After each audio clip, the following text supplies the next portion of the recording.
მზე ნაშოვნი მილიონების საქმე და ჩხრეკა ზელენსკის ოფისის ხელმძღვანელის სახლში. რა განცხადება გააკეთა ანდრეი ერმაკმა რამდენიმე საათით ადრე. ვიდრე ზელენსკი უკრაინის პრეზიდენტია, ის მშვიდობის სანაცვლოდ ტერიტორიებს არ დათმობს. წაუყენებენ თუ არა ბრალს უკრაინის პრეზიდენტის მარჯვენა ხელს, რომელიც ნაბუს ფაილებში ალიბაბას სახელითაა ცნობილი. ჩვენი ამოცანაა საზოგადოებას ვაჯობოთ თუ რამდენი ფული იქცა შვეიცარიაში ძვირად ღირებულ დილებად, ანგარიშებზე არსებულ თანხებად. საქართველოში დაწუნებული და ევროპისთვის აუცილებელი. რაცვლებები შედის ევროკავშირის გამჭირვალობის კანონში. ბრიუსელი დღეს ფარისეულობის სიმბოლოდ იქცა. სხვას ედავება, იმას ასაც თვითონ აკეთებს. უცხო ქვეყნიდან შესული გრანტების სრული კონტროლი. ქვეყანას ზრუნავს იმაზე, რომ გამჭვირვალე იყოს ფინანსები. რეესტრი, რომელსაც ევროკავშირი ახლა ქმნის და რის გამოც 2 წელია აკრიტიკებენ თბილისს. თითქოს გამჭვირვალობა ის მნიშვნელოვანი არის მხოლოდ ევროკავშირისათვის და საქართველოს არ აქვს უფლება ჰქონდეს ინფორმაცია თუ რა თანხები შემოედინება ჩვენს ქვეყანაში. სპორტი და ბულინგი. ჩვენ სახელმწიფოს პატრონი პრემიერის მეთაურობა. სტვენა მადლობის გამო. რა მოხდა გიორგი შერმადინის გაცილებაზე? ზიზღის მართული კამპანია, რომელიც განსხვავებული აზრის მქონე ნებისმიერი ადამიანის წინააღმდეგ არის მიმართული. ლიბერალური ფაშიზმი მარცხდება მსოფლიოში და რა თქმა უნდა დამარცხებულია საქართველოში. მთელი დარბაზი უკრავდა ტაშს. არსებითი მნიშვნელობა არ აქვს 30 ცალი ნაცი რაღაცას თუ აპროტესტებს. ეთერშია კურიერი 9 საათზე. ნათია ლაზაშვილთან და დავით კაკულიასთან ერთად. თქვენ უყურებთ კურიერ 9 საათზე დღეს 28 ნოემბერია გიყვებით დღის მთავარ თემებს და მოვლენებს საღამომშვიდობისა. ომი, პოლიტიკა და მილიონები უახლოვდება თუ არა უკრაინის ანტიკორუფციული ბიურო ვოლოდიმირ ზელენსკის. ანდრეი ერმაკი უკვე გადაყენებულია პრეზიდენტის ოფისის ხელმძღვანელის სახლში გამოძიება ჩხრეკაზე გამთენიისას შევიდა. ერმაკი კორუფციული სკანდალის ფაილებში ალიბაბას სახელითაა ცნობილი, ხოლო უკრაინისთვის ის რუხი კარდინალია, რომელიც თავისი გავლენებით ნომერ 1-ია ზელენსკის გარემოცვაში. მედიაში უკვე ვრცელდება ინფორმაცია, რომ გამოძიება მისთვის ბრალის წასაყენებლად ემზადება. ამას წინ უძღოდა პრეზიდენტის ოფისის შეფის განცხადება, რომ ზელენსკი არ დათმობს ტერიტორიებს მშვიდობის სანაცვლოდ და ხელი არც ერთ მსგავს დოკუმენტს არ მოეწერება. ამ განცხადებიდან რამდენიმე საათში ნაბუ კიევის სამთავრობო კვარტალში შევიდა. ოღონდ ნაბუ მარტო არ არის უკრაინის ანტიკორუფციულ ბიუროს, რომელსაც ზელენსკი ვერ აკონტროლებს, აკონტროლებენ ამერიკის ფედერალური გამოძიების ბიუროს ინსტრუქტორები. უპრეცედენტო კორუფციული სკანდალის მიუხედავად, სადაც 100 მილიონი დოლარის მითვისების საქმეში პრეზიდენტის ოფისის ხელმძღვანელის სახელით ფიგურირებს, ზელენსკიმ ერმაკი ჟენევის მოლაპარაკებებში უკრაინის დელეგაციის ხელმძღვანელად დანიშნა, რითაც სიგნალი გაუგზავნა ყველას, რომ მის მოშორებას არ აპირებს. საპასუხო სიგნალი დღეს უკვე მიიღო კიევმა, რაც იმას ნიშნავს, რომ ხელშეუხებელი არც თავად უკრაინის პრეზიდენტია. შლაგბაუმის სახელით ცნობილ კორუფციულ სქემაზე და ეგრეთ წოდებული ატკატების საქმეზე ნაბუს 1000 საათიანი ჩანაწერები აქვს, რაც იმის დადასტურებაა, რომ ვოლოდიმირ ზელენსკის უახლეს გარემოცვის წინააღმდეგ გამოძიება დიდი ხანია დაწყებულია, თუმცა ერმაკის სახლში ჩხრეკაზე შესვლა და მისი გადადგომა უკვე სხვა ფაზას ნიშნავს. ეწოლა სამშვიდობო პროცესის ფონზე. მინდიჯ გეიცის სკანდალის ხელახლა გააქტიურება უკიდურესად ასუსტებს უკრაინის პოზიციებს მიმდინარე მოლაპარაკებებში, სადაც კიევი ისედაც წამგებიან პოზიციაშია. კიევის სამთავრობო კვარტალში რეიდი გამთენიისას დაიწყო. ანტიკორუფციული უწყებების ათობით წარმომადგენელი უკრაინის პრეზიდენტის ოფისის ხელმძღვანელის რეზიდენციაში და საცხოვრებელ ბინაში ერთდროულად შევიდა. ანტიკორუფციული ბიუროსა და სპეციალური ანტიკორუფციული პროკურატურის თანამშრომლები უკრაინელი მაღალჩინოსნის აპარტამენტებს და სამუშაო სივრცეს ამ დრომდე ჩხრეკენ. უკრაინის პრეზიდენტის ოფისის ხელმძღვანელი სახელმწიფო ენერგეტიკული კომპანიიდან 100 მილიონი დოლარის მითვისების საქმის კიდევ ერთი ფიგურანტია. გამომძიებლებისთვის არ არსებობს არანაირი დაბრკოლება, მათ ჩემს ბინაზე სრული წვდომის უფლება მიეცათ. ადგილზე იმყოფებიან ჩემი ადვოკატები, რომლებიც სამართალდამცავ ორგანოებთან ურთიერთქმედებენ. ჩემი მხრიდან მათთან სრულად თანამშრომლობ. დღის ბოლოს ანდრეი ერმაკმა თანამდებობიდან გათავისუფლების მოთხოვნით უკრაინის პრეზიდენტს მიმართა. ზელენსკიმ ეს მოთხოვნა უკვე დააკმაყოფილა. ანდრეის მადლიერი ვარ იმისთვის, რომ მოლაპარაკებების პროცესში უკრაინის პოზიცია მას ყოველთვის სწორედ ისე ჰქონდა წარმოდგენილი, როგორც უნდა ყოფილიყო. ეს ყოველთვის პატრიოტული პოზიცია იყო, თუმცა მინდა რომ არ გაჩნდეს ჭორები და სპეკულაციები. ანტიკორუფციული უწყებების შეკითხვების კიდევ ერთი ადრესატი ზელენსკის უახლოესი გარემოცვის წევრი, ეროვნული უსაფრთხოებისა და თავდაცვის საბჭოს მდივანი რუსტემ უმეროვია. ანტიკორუფციულმა ბიურომ ის მიმდინარე კორუფციულ საქმეზე მოწმის სახით რამდენიმე დღის წინ დაკითხა. უკრაინის კორუფციის წინააღმდეგ ბრძოლის ცენტრმა გაასაჯაროვა ინფორმაცია, რომლის მიხედვით უმეროვის ოჯახს ამერიკაში 8 უძრავი ქონება აქვს, 3 ბინა ფლორიდაში, 1 ნიუ-იორკში და 4 ვილა მაიამიში.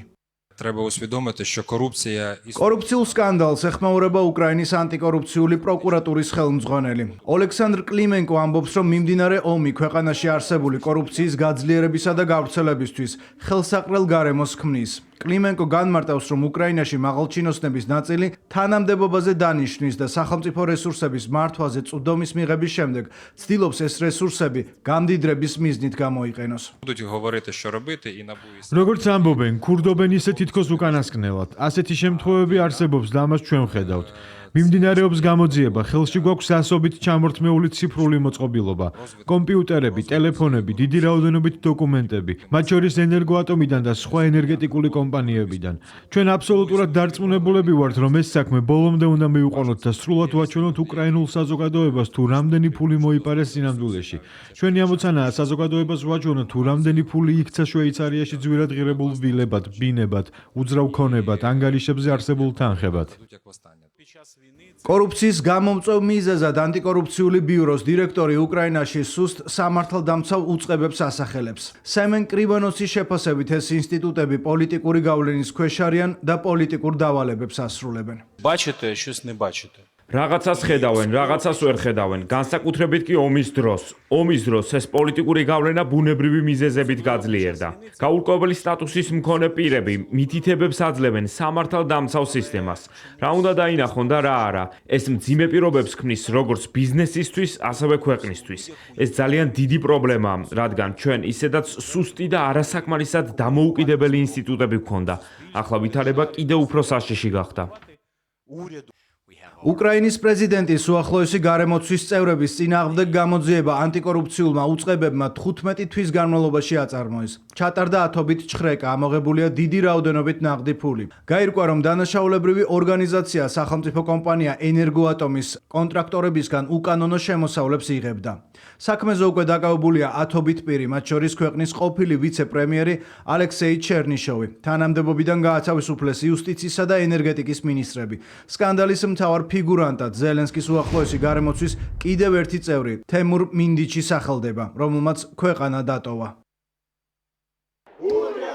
Шановні колеги, на превеликий жаль, უკრაინის ოპოზიცია და ზელენსკის პოლიტიკური პარტიის ხალხის მსახურის წევრების ნაწილი მთავრობისა და პრეზიდენტის აპარატის მაღალჩინოსნების გადაყენებას ითხოვენ. ამ მიზნით საკანონმდებლო ორგანოში დეპუტატები ხელმოწერებს აგროვებენ და კორუფციულ სკანდალთან დაკავშირებულ გადაწყვეტილებებს ქვეყნის პრეზიდენტისგან ელოდებიან. საქართველოს და ევროკავშირი თბილისმა ბრიუსელს თითქმის 2 წელი დაასწრო იმ კანონის მიღება, რომლის გამოც საქართველოს ევროკავშირის ურთიერთობებში ჯერ ბზარი გაჩნდა, შემდეგ კი სერიოზული ბარიერი აღიმართა. გამჭვირვალობა უცხოური გავლენისგან დასაცავად ასე დაარქვა ევროპარლამენტმა ცვლილებებს, რომლებიც სტრასბურგში გუში ხმათა დიდი უმრავლესობით მიიღეს. ევროკავშირი უცხოური გავლენებით, ლობიზმით და გაუმჭვირვალე ფინანსური ტრანზაქციებით შეშფოთდა, თუმცა იმავე საკითხზე თბილისის შეშფოთებას დემოკრატიული უკუსლვა დაარქვა ის რეგულაციები, რომლებიც გუში სტრასბურგში მიიღეს, ბევრად მკაცრია ვიდრე საქართველოში 2024 წლის 14 მაისს მიღებული კანონი, რომლის გამოც ბრიუსელმა თბილისი კანდიდატ ქვეყნებში ბოლო ადგილზეც კი ჩამოაქვეითა და დღემდე ითხოვს ამ კანონის გაუქმებას. აღმოჩნდა, რომ საქართველოსთვის დაწუნებული კანონი ევროპისთვის აუცილებელია. უცხო ქვეყნიდან შესული გრანტების სრული კონტროლი. ევროკავშირის ყველა ქვეყანას მოუწევს შექმნას ლობისტების რეესტრი. ლობიზმად ითვლება საინფორმაციო კამპანიების წარმართვა. NGO-ების გარდა რეესტრში ბლოგერები და ინფლუენსერებიც კი უნდა დარეგისტრირდნენ. ყველასთვის ღია უნდა იყოს შეხვედრებისა და კონფერენციების ორგანიზება, ასევე საჯარო კონსულტაციებში მონაწილეობა. ევროკავშირი აღიარებს, რომ სხვა სახელმწიფოების ლობირება და ფული ქვეყნის შიდა საქმეებში ჩარევა, რაც ხშირად ამ ქვეყნის ბედსაც კი განსაზღვრავს.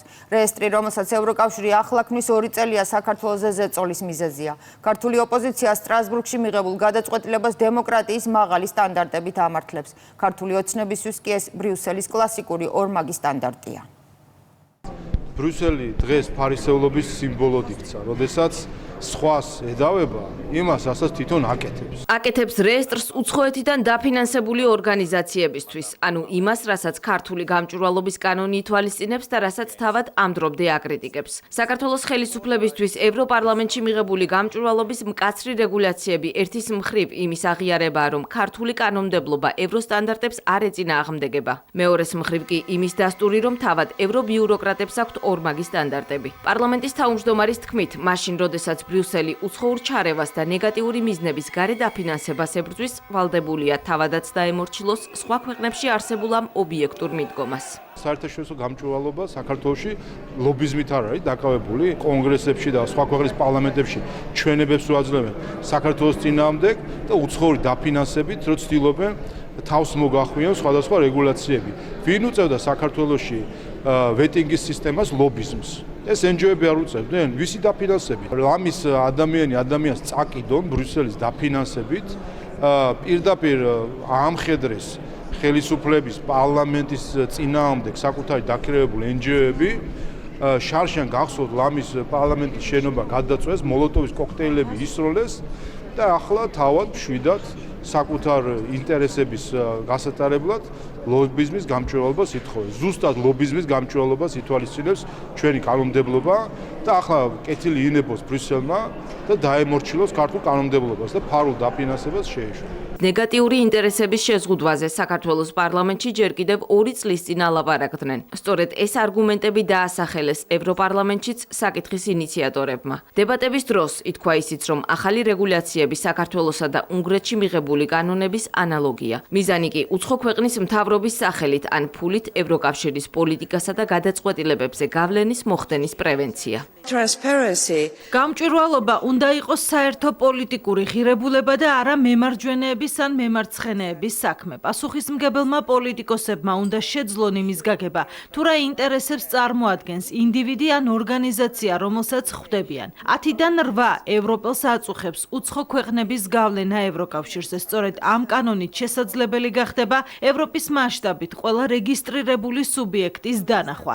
სუბიექტების, რომლებიც მესამე ქვეყნების ინტერესებს წარმოადგენენ. ჩვენ შევინარჩუნეთ პრინციპული სანქციები რეგისტრაციის შეუსრულებლობისთვის. ევროკავშირის ყველა ქვეყანას მოუწევს ლობისტების რეესტრის შექმნა. ყველა ვალდებულია საჯარო გახადოს გრანტების წარმომავლობა და დანიშნულება. ევროპარლამენტში მიღებული ცვლილებები ქართული ოპოზიციისთვის კარგად ნაცნობი კანონის შინაარსია. სწორედ ამიტომ ხელისუფლების ოპონენტებმა დღეს რიტორიკა ნაწილობრივ შეარბილეს.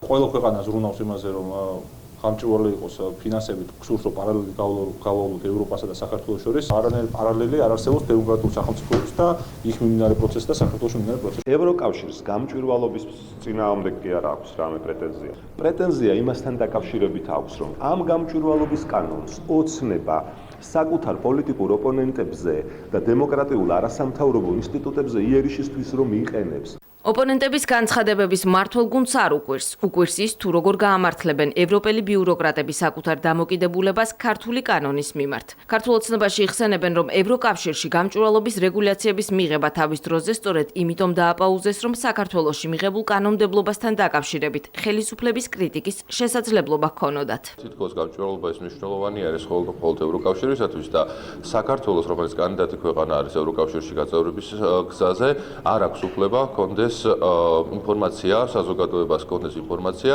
თუ რა თანხები შემოედინება ჩვენს ქვეყანაში. პირდაპირ მითითებული იყო, რომ დიახ, გამჭვირვალობა ეს არის დემოკრატიისთვის უმნიშვნელოვანესი ღირებულება და ანგარიშვალდებულება ხალხის წინაშე. დიახ, ჩვენც ვიზიარებთ ზუსტად აღნიშნულ დამოკიდებულებას და ამიტომაც იყო, რომ მიღებული იქნა ქართული გამჭვირვალობის კანონი და ამის შემდეგ უკვე ამერიკული კანონის პირდაპირი თარგმანი ფარას სახით. ქვეყანამ, რომელსაც არც ნატოს ქოლ გაქვს, არც ევროკავშირის წევრია, ჩვენ ვცდილობდით, რომ დაგვეცვა უცხო ჩარევებისგან ჩვენი სამშობლო და ამასთან დაკავშირებით გვაკრიტიკებდნენ. გახსოვთ თქვენ და რუსული კანონიც კი დაარქვეს ამ კანონს და ნაბიჯ აგერ ევროკავშირი მოგყვება და კიდევ უფრო მეტად ამკაცრებს, ვიდრე ჩვენ მივიღეთ. და ეხლა რუსული არ არის, რუსულ კანონს ღებულობს ევროკავშირში. ევროკავშირის მკაცრი რეგულაციები შეეხება სხვა ქვეყნებიდან დაფინანსებულ ლობისტურ საქმიანობას, მათ შორის შეხვედრებისა და კონფერენციების ორგანიზებას, საჯარო კონსულტაციებში მონაწილეობას, საინფორმაციო კამპანიების წარმართვას ბლოგერებისა და ინფლუენსერების ჩართულობით. პარლამენტის თავმჯდომარე საქართველოში შვეიცარიის საელჩოს აკრიტიკებს შალვა პაპუაშვილის სოციალური ქსელის საშუალებით გამოეხმაურა შვეიცარიის საელჩოს Facebook პოსტს, სადაც დიპლომატიური წარმომადგენლობა საქართველოს კონსტიტუციის 78 მუხლს ციტირებს. პარლამენტის თავმჯდომარის სიტყვებით ნეიტრალური შვეიცარიის საქართველოს ევროინტეგრაციაზე უადგილოდ აღელვება გეოპოლიტიკური ვითარების არევას ცხადად აჩვენებს. ევროკავშირიდან გასული დიდი ბრიტანეთის შემდეგ ახლა უკვე ევროკავშირში არასდროს შესული შვეიცარია აღელდა ევროინტეგრაციაზე. მოდი ყველამ თავის კონსტიტუციას მიხედოს. ნეიტრალური შვეიცარიის საელჩო რომ უადგილოდ აჟიტირდება, მაშინ კი ნამდვილად უნდა მიხვდე კაცი, რომ გეოპოლიტიკურად აღრეულ დროებაში ცხოვრობ. კიდევ რამდენიმე საქმე, რომლებიც საქართველოს სტრასბურგში მოიგო საკუთარი ქვეყნის წინააღმდეგ შეტანილი საჩივრები იმით დასრულდა, რომ ადამიანის უფლებათა ევროპულმა სასამართლომ მათი განხილვაც კი არ დაიწყო და საქმე წარმოებაში საერთოდ არ მიიღო. სტრასბურგმა გაიზიარა საქართველოს იუსტიციის სამინისტროს ყველა მტკიცებულება და სამართლებრივი პოზიცია. ერთ-ერთი მომჩივანი ბუტა რობაქიძის სკოლობის საქმიდან სარჩელში მოსამართლის მიკერძოებაზე საუბრობდა. ეს ირაკლი ფირცხალავას პირველი მცდელობა არ იყო, რომ საქართველოსთვის საქმე სტრასბურგში მოეგო, თუმცა კრიმინალური პოლიციის ყოფილი მაღალჩინოსანი ეგრეთ წოდებულ კორტების საქმეშიც დამარცხდა. მაშინ ის დამნაშავეცნეს ჯგუფურად 2 ან მეტი პირის მკვლელობის ორგანიზებაში ესეხება ვაზაგაშვილისა და ხუბულოვის მკვლელობას. ფირცხალავა და სხვები საქართველოს წინააღმდეგ და ასევე გოგინაშვილის საქართველოს წინააღმდეგ. სტრასბურგის გუშინდელ გადაწყვეტილებაში საუბარი მხოლოდ იმაზე არ არის, რომ საქართველოში მათი უფლებები არ დარღვეულა. ევროპის ადამიანის უფლებათა სასამართლომ გადაწყვეტილებაში ვრცლად მიმოიხილა 2012 წლიდან მართლმსაჯულების სისტემაში გატარებული რეფორმები, მათ შორის მოსამართლეთა უადო დანიშვნა იუსტიციის უმაღლესი საბჭოს დამოუკიდებლობის გაძლიერება და უზენაესი სასამართლოს მოსამართლეების შერჩევის პროცედურების დახვეწა. სტრასბურგის სასამართლოში საქართველოს უზენაესი სასამართლოს მოსამართლეების დამოუკიდებლობისა და მიუკერძოებლობის საკითხზე შეტანილი საჩივრების დაუშვებლად გამოცხადება ქართული მართლმსაჯულების წარმომადგენლებისთვის. სისტემის ობიექტურობის დადასტურება. დიმიტრი გრიტიშვილის თქმით, სტრასბურგმა საქართველოს წინააღმდეგ მომზადებული სარჩელების განხილვაზე უარით პასუხი გასცა ქართული NGO სექტორის, სხვადასხვა პოლიტიკური ძალებისა და მათი მხარდამჭერი უცხოელი პარტნიორების დამოკიდებულებებს. სტრასბურგის სასამართლომ მიმოიხილა 2012 წლიდან განხორციელებული რეფორმები ვრცლად საკმაოდ. დაასკვნა, რომ წლების განმავლობაში რამდენიმე ეტაპად განხორციელებული რეფორმის შედეგად მნიშვნელოვნად გაუმჯობესდა თანამდებობაზე უზენაეს სასამართლოს მოსამართლეების თანამდებობაზე გამწესების პროცედურა დაიხვეწა, რის გამოც წარდგენილი საჩივრები. იმის შესახებ თითქოს ბრალდებულთა, ჯაუდადებულთა საქმეები განიხილა ხარვეზიანი კანონმდებლობის საფუძველზე განწესებულმა მოსამართლეებმა. ამ მტკიცებას სტრასბურგის სასამართლომ ასევე გამოაცალა საფუძველი გოგინაშვილი საქართველოს წინააღმდეგ და ფირცხალავა და სხვები საქართველოს წინააღმდეგ. ეს ის ორი სარჩელია, რომელზეც ადამიანის უფლებათა ევროპულმა სასამართლომ თქვა, რომ განხილვაში მიღებაზე უარს ამბობს. ერთ-ერთი საჩივარი ბუტა რობაქიძის მკვლელობას ეხება. მომჩივანი ირაკლი ფირცხალავა. ის ამტკიცებდა, რომ პროცესი არასამართლიანად წარიმართა, თუმცა სტრასბურგმა მიიჩნია, რომ მის საქმეში სამართლებრივი განხილვის უფლების დარღვევის ნიშანიც კი ვერ აღმოაჩინეს. ამ მიზეზით გამოცხადდა ფირცხალავას საჩივარი დაუშვებლად. გადაწყვეტილებას წინ იუსტიციის სამინისტროს მიერ გაგზავნილი მტკიცებულებები უძღოდა. ამასალების დამუშავების შემდეგ ჩამოაყალიბა ევროპულმა სასამართლომაც ორივე საჩივარზე საბოლოო პოზიცია. იგივე ირაკლი ფირცხალავა 2 წლის წინ კიდევ ერთი საქმე წააგო უკვე კორტების ოპერაციასთან დაკავშირებით სტრასბურგის სასამართლოში და ეს ორივე საქმე საყურადღებოა იმით, რომ ორივე შეეხებოდა ახალგაზრდა ბიჭების ჩაცხრილვას სახელმწიფოს მაღალი თანამდებობის პირების მხრიდან. ჩვენ რა თქმა უნდა ევროპულ სასამართლოს დეტალურად ავუხსენით და მივაწოდეთ მტკიცებულებები,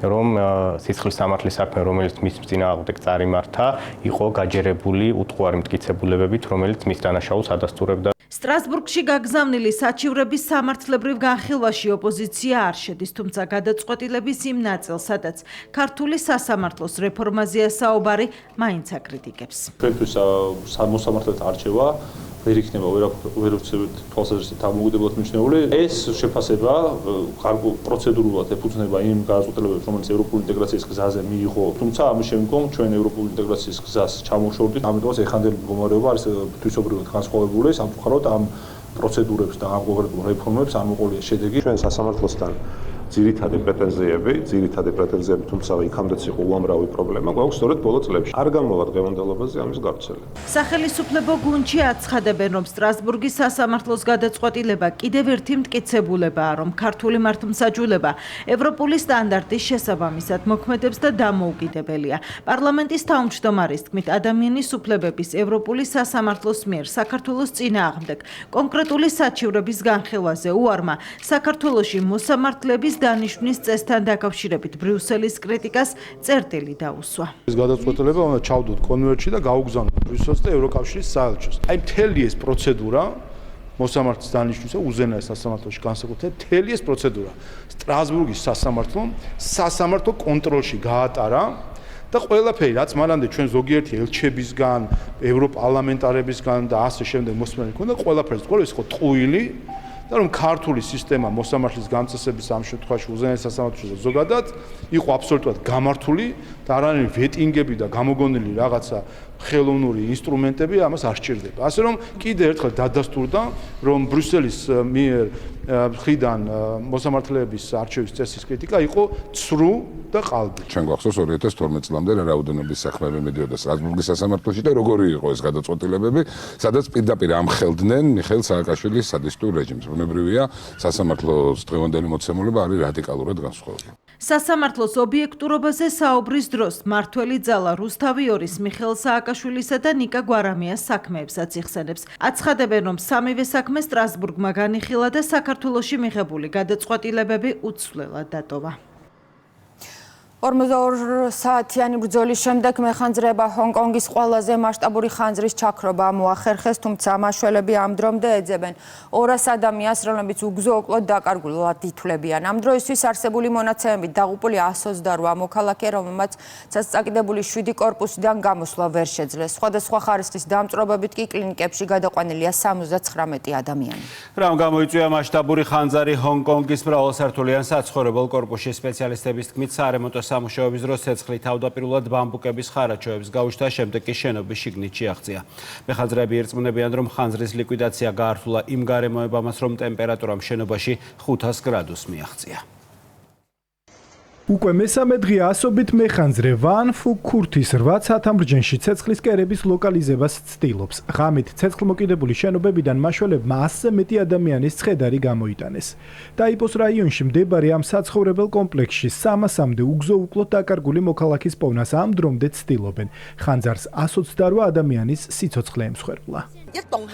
შენობებში დაღუპული ადამიანების ცხედრები ამ დრომდე რჩება. არ გამოვრიცხავთ შესაძლებლობას, რომ სახლების შემოწმების შემდეგ მსხვერპლის რაოდენობა გაიზარდოს. ამ დროისთვის ცეცხლის ძირითადი კერების ლოკალიზება მოვახერხეთ. პოლიცია ადგილზე მტკიცებულებების შეგროვებას და საგამოძიებო მოქმედებების წარმოებას იწყებს. ქრობის სამუშაოები ჯერ კიდევ მიმდინარეობს. ჩვენი ამოცანაა ცეცხლის ახალი კერების წარმოქმნა ავიცილოთ თავიდან. შემდეგი ეტაპი საძიებო სამაშველო ოპერაცია იქნება. კორპუსიდან საგანგებო სიტუაციების მართვის სამსახურში დახმარების მოთხოვნით კიდევ 22 შეტყობინება შევიდა. ოპერაციის დროს განსაკუთრებულ სირთულეებს ვაწყდებოდით. ხანძარი უკიდურესად სწრაფად, არაბუნებრივად ვრცელდებოდა. ამ დრომდე უცნობია, სად იცხოვრებს კომპლექსის 5000-მდე მკვიდრი. ასობით ადამიანი ღამეს ქუჩაში საგანგებოდ მოწყობილ კარვებში ათენებს. დაზარალებულების დასახმარებლად მოხალისეები ქალაქში პირველადი მოხმარების ნივთებს და საკვლევ პროდუქტებს აგროვებენ. მე 10 სართულზე ვცხოვრობდი, სახლში დაბრუნება მინდა, თუმცა ჩემი სახლი აღარ არსებობს. არ ვიცი ახლა რა ბედი გველის. ჩემი მეზობლების ნაწილი უგზო-უკლოდაა დაკარგული. სოციალურ ქსელში უბნის მაცხოვრებლებს ჩატი გვქონდა. ახლა იქ ჩემს შეტყობინებებს აღარავინ პასუხობს. შენობებში შესვლის უფლებას არ გვაძლევენ. ძალიან მტკივნეულია ამ ცეცხლის ყურება. როდესაც ხანძარი დაიწყო, შენობაში ვიყავი. ფანჯარაში გავიხედე და დავინახე, რომ მეხანძრეები გარბოდნენ. გარეთ რომ გამოვედი, ძალიან შემეშინდა, ტირილიც კი მინდოდა. უამრავი დაბნეული ადამიანი დავინახე. სამძებრო სამაშველო ოპერაციის პარალელურად სამართალდამცველები ხანძრის გამოწვევი მიზეზების დადგენას ცდილობენ. გამოძიების ვერსიით ცეცხლის გაჩენა სავარაუდოდ შენობების ფასადებზე სარემონტო სამუშაოებისთვის საგანგებოდ დამონტაჟებული ბამბუკის ხარაჩოების აალებამ გამოიწვია. გამომძიებლები ახლა საქმეზე დაკავებულ სამ პირს კითხავენ. დაკავებული სამი მამაკაცი, რომლებიც სარემონტო სამუშაოებზე იყვნენ, პასუხისმგებლები ახლა იზოლატორში არიან. პოლიცია მტკიცებულებების შესაგროვებლად და გამოძიების ჩასატარებლად მათ ოფისში შევიდა. მთავრობამ დაუყოვნებლივ დაიწყო ბამბუკის ხარაჩოების გამოყენებით შესრულებული სარემონტო სამუშაოების მასშტაბური შემოწმება მთელი ჰონგ-კონგის მასშტაბით. ვან ფუკ ქურთის საცხოვრებელ კომპლექსში გაჩენილი ხანძარი ჰონგ-კონგის ისტორიაში უპრეცედენტოა. წინასწარი მონაცემებით გადამწვარ საცხოვრებელ უბანში ზარალის სავარაუდო ოდენობა $100 მილიონ ცდება. ფსიქოტროპული ნივთიერების საქართველოში შემოტანის კიდევ ერთი მცდელობა ბათუმის აეროპორტში. სქემა უცვლელია. ფსიქოტროპულ ან ნარკოტიკულ საშუალებას დამნაშავეები ხელბარგში ათავსებენ და ამ გზით ცდილობენ საზღვარი გადაკვეთონ, თუმცა არც ამჯერად გაუმართლად. სტამბოლი-ბათუმის რეისით ჩამოსული მოჰამედ ტაილარის ხელბარგი ქართულმა მებაჟეებმა საეჭვოდ მიიჩნიეს და თურქეთის 21 წლის მოქალაქეს მისი სკანერზე გატარებას თხოვეს. სწორედ სკანირებისას აღმოაჩინეს მებაჟეებმა პლასმასის ყუთში ვიტამინებთან ერთად შერეული 212 აბი პრეგაბალინი. გამოძიება ახლა ცდილობს დაადგინოს თუ ვინ იყო ფსიქოტროპული ნივთიერების ადრესატი საქართველოში. მოჰამედ ტაილერს კი ქართულ ციხეში მინიმუმ 13 წლის გატარება მოუწევს. სამხრე კამერით ეს კადრები მებაჟე ოფიცრებმა ბათუმის საერთაშორისო აეროპორტში გადაიღეს. განსაკუთრებით დიდი ოდენობით ფსიქოტროპული ნივთიერება თურქეთის მოქალაქის ხელბარგში იყო დამალული. ახალგაზრდა მამაკაცი საქართველოში პრეგაბალინის შემცველი 212 კაფსულის შემოტანას ცდილობდა. მუჰამედ ტაილანი აჭარის პოლიციის დეპარტამენტის თანამშრომლებმა აეროპორტშივე დააკავეს. თურქეთის მოქალაქე დანაშაულს არ აღიარებს. ვალდებულის პოზიცია არის ის, რომ არ ეთანხმება ამ ბრალს, კატეგორიულად თუ არ ყოფს და ფაქტობრივ გარემოებიდან გამომდინარე, რაც არის საქმეში, ამბობს, რომ არ იცოდა, რომ მოყოდა ფსიქოტროპული ნივთიერებები, იმიტომ რომ ის ყუთები, ასე რომ ვთქვათ, რომელშიც იყო განთავსებული ფსიქოტროპული საშუალებები, იყო დალუქულ მდგომარეობაში. მუჰამედ ტაილანი კურიერის ინფორმაციით ბათუმში სტამბოლის რეისით ჩაფრინდა. საბაჟოზე შემოწმებისას მას თან მხოლოდ მცირე ზომის ჩანთა ჰქონდა. აკრძალული ფსიქოტროპული მედიკამენტი სპეციალურ სკანერზე გამოჩნდა და მებაჟე ოფიცრებმა ხელჩანთა უკვე დეტალურად დაათვალიერეს.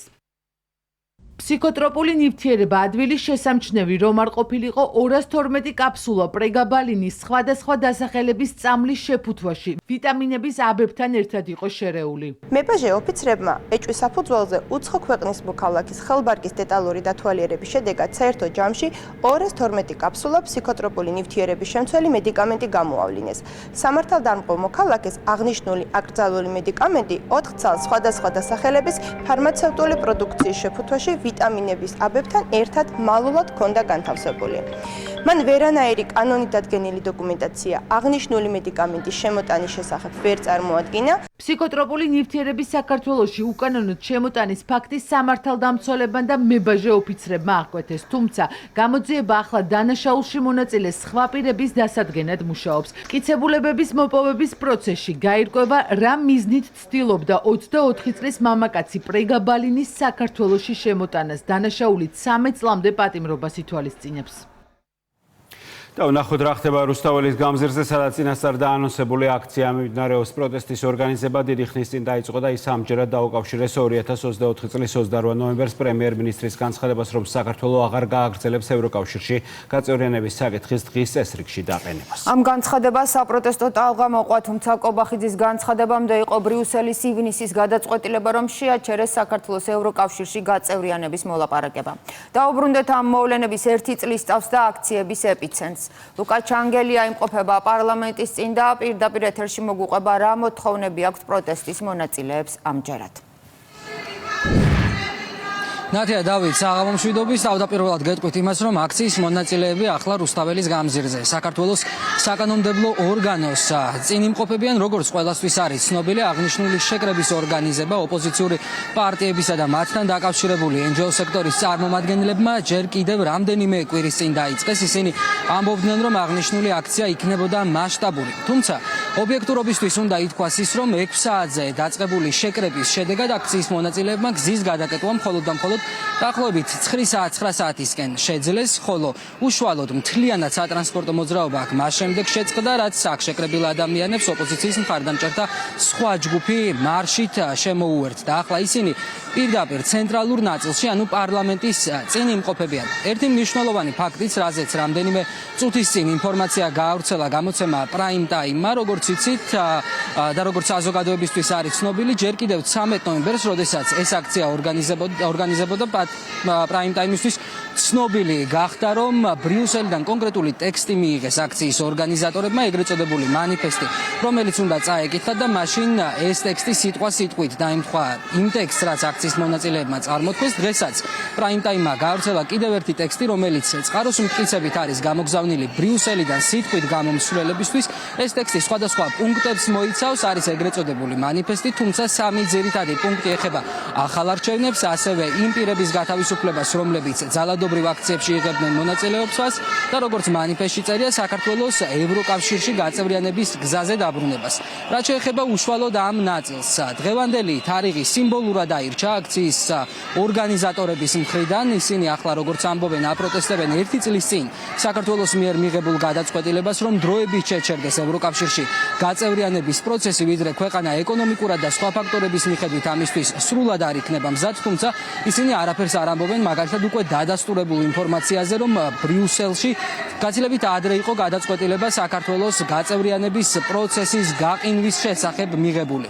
რაც შეეხება თავად აქ ახლა არსებულ სიტუაციას, სიტყვით გამომსვლელები უკვე დგანან სცენაზე, ხმის გამაძლიერებლები არის აქ მოტანილი, თუმცა ამის ფონზე იყო მცირე ექსცესებიც, მოხდა დაპირისპირება აქციის მონაწილეებს შორის, რომლებიც რიგ საკითხებზე როგორც ჩანს ვერ თანხმდებიან, ხოლო აქციის მონაწილეებთან ერთად აქ ჩვეულად, რა თქმა უნდა, კვლავ იმყოფებიან ოპოზიციური პოლიტიკური პარტიების წარმომადგენლები და მათთან დაკავშირებული NGO სექტორების ლიდერები.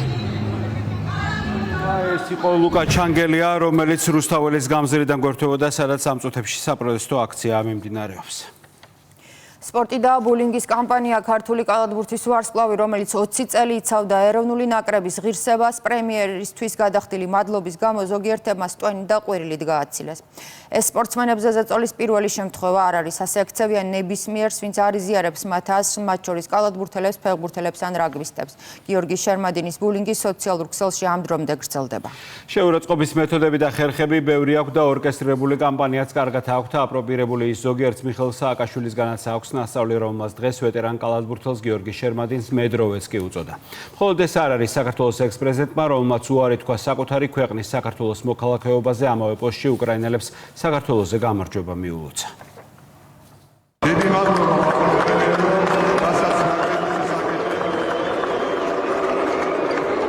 ხელის აწევით გიორგი შერმადინს იმ გულშემატკივრების გაჩერება მოუწია, რომლებმაც ხმაური მას შემდეგ დაიწყეს, რაც ნაკრების წევრმა ნაკრების მხარდაჭერისთვის პრემიერს მადლობა გადაუხადა. საქართველოში ბოლო საკალათბურთო მატჩის შემდეგ სპორტსმენმა გამოსამშვიდობებელი სიტყვა თქვა. მადლობა უთხრა ყველას, ვინც მის კარიერულ წინსვლასა და სპორტის განვითარებას შეუწყო ხელი, მათ შორის იყო ხელისუფლება პრემიერის მეთაურობით. დიდი მადლობა ყველაფერთვის, რასაც ჩვენ ნაკრების ისაკეთებთ. ეს ყველამ ძალიან კარგად უცნდა და ყოველთვის ძალიან დიდ მადლობას გადაგიხდით ამისთვის. ამ სიტყვებიდან მალევე გიორგი შერმადინი ოპოზიციურად განწყობილი ადამიანების სამიზნე გახდა. ბულინგის ზეწოლა და შეურაცხმყოფელი განცხადებები, Facebook სტატუსების ავტორები ოპოზიცია, მათი მხარდამჭერები და NGO-ები არიან. ყოფილმა სახალხო დამცველმა სპორტსმენს გულშემატკივრების სიყვარული დაუწუნა. ყოფილმა პრეზიდენტმა კი გიორგი შერმადინს მედროვე უწოდა და უკრაინას თბილისში გამარჯვება მიულოცა. ნუ გაკვეთილია ყველასთვის, რომ მედროვეები არ უნდა გავიკაროთ მომავალში. ვულოცავ უკრაინას მოგებას თბილისში. ქართული კალათბურთი ისევ ამოიწევს, როცა ქოცები გაქრებიან. გულშემატკივარი უნდა გიყვარდეთ და გესმოდეთ მათი არამხოლოდ ტრიბუნაზე, არამედ ციხეშიც, არამხოლოდ გალაღებული, არამედ ნაცემით და უსამართლოდ დაჩაგრულიც. ამ მადლობაში შერმადინმა ფული აიღო? თუ რა ძალა ედგა, რომ კარიერა ალეკო ელისაშვილად დაასრულა? მადლობა პრემიერს, რა გარჯაო ვერ ხვდები, მიდიხარ ხო გაიჯახუნე და გადი რა. შერმადინმა არა მარტო სპორტული კარიერა, არამედ საკუთარი პიროვნებაც დაასრულა. კალათბურთელებამდე იყვნენ ფეხბურთელები, მანამდე კი ოლიმპიური ჩემპიონები, რომლებსაც ოპოზიციისა და მათი მხარდამჭერების მხრიდან ბულინგი კარგად ახსოვთ. ყოფილი სპორტსმენები და დღეს ხელისუფლების წარმომადგენლები ამბობენ, რომ ეს მიზანმიმართული კამპანია საზოგადოების ერთმანეთთან დაპირისპირებას და ხელისუფლების დისკრედიტაციას ემსახურება. 30 ცალი ნაცი რაღაცას თუ იმას იზავს, რა ვქო, გააპროტესტებს, ამას არცებითი მნიშვნელობა არ აქვს.